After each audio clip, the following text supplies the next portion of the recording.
Hello guys, welcome back. Now discussing question number first, chapter circles, exercise 10.4.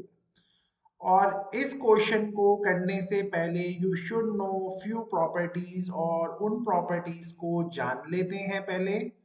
तो as you can read this question, question का language is very very easy. यहाँ पे two circles are there whose radius is 5 or 3, they are intersecting at 2 points and the distance between their centers is 4। तो clearly मैं इस वाले triangle पे अगर focus करूं तो मुझे इस ट्राइंगल के साथ ही यहाँ पे गेम खेलना है। इस क्वेश्चन में ये ध्यान रखते हैं, लेकिन इससे पहले we will discuss a property and the property is एक लाइन जो कि आपके सेंटर्स को ज्वाइन करवाती है, एक ऐसी लाइन जो कि सेंटर को ज्वाइन करवा रही है दो इंटरसेक्टिंग सर्कल्स के, वो बाइसेक्ट कर देती है कॉमन कॉर्ड को, या वो परपेंडिकुलर बाइसेक्टर बन जाती है उस कॉमन कॉर्ड की।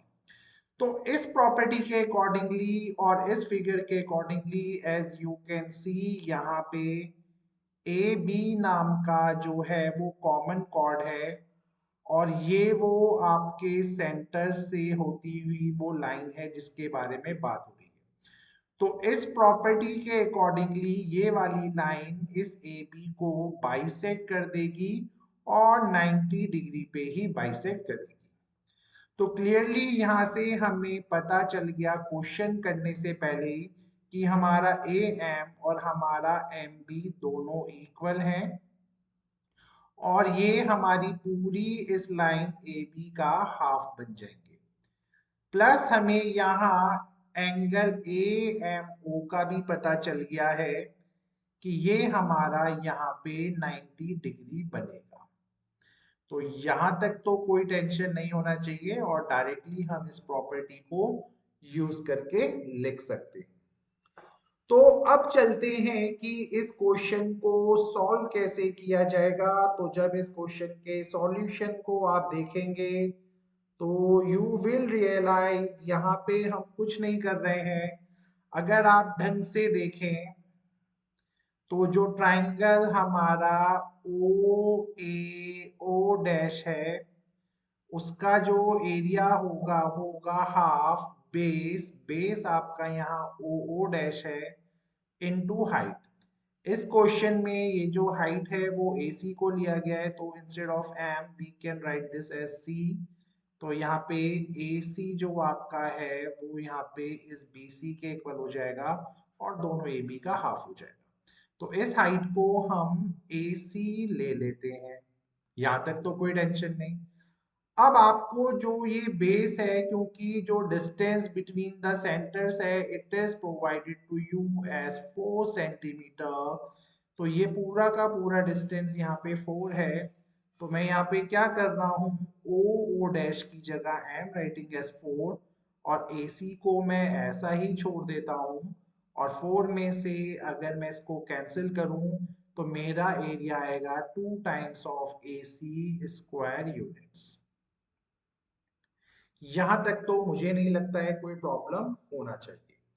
तो ये था मेरा स्टेप नंबर 1 इस क्वेश्चन को करने का। अब अगर मैं स्टेप नंबर 2 पे जाऊं तो एक तरीके से आपके इस ट्राइंगल का एरिया और निकाला जा सकता है। तो area of this triangle O A O dash को मैं चाहूं तो हीरोन्स फॉर्मूले से भी मैं फाइंड कर सकता हूं। तो हीरोन्स फॉर्मूले के accordingly as you can see, ये जो मेरा ट्राइंगल है बेटा, इसकी एक साइड 5 है, एक साइड 3 है और एक साइड उसकी 4 है। तो यहाँ से जो सेमी पेरीमीटर आता है, जो कि आपको फॉर्मूले में पता है कि तीनों साइड्स को प्लस करके डिवाइडेड बाय 2 किया जाता है, तो this is 5 plus 3 plus 4 divided by 2 and this will give you 6। ठीक है। और जब आप हीरोन्स फॉर्मूले को अप्लाई करते हो तो फॉर्मूला होता है S into S minus one side s minus another side और this s minus the third side। तो यहां तक भी कोई ट्रबल नहीं होगा।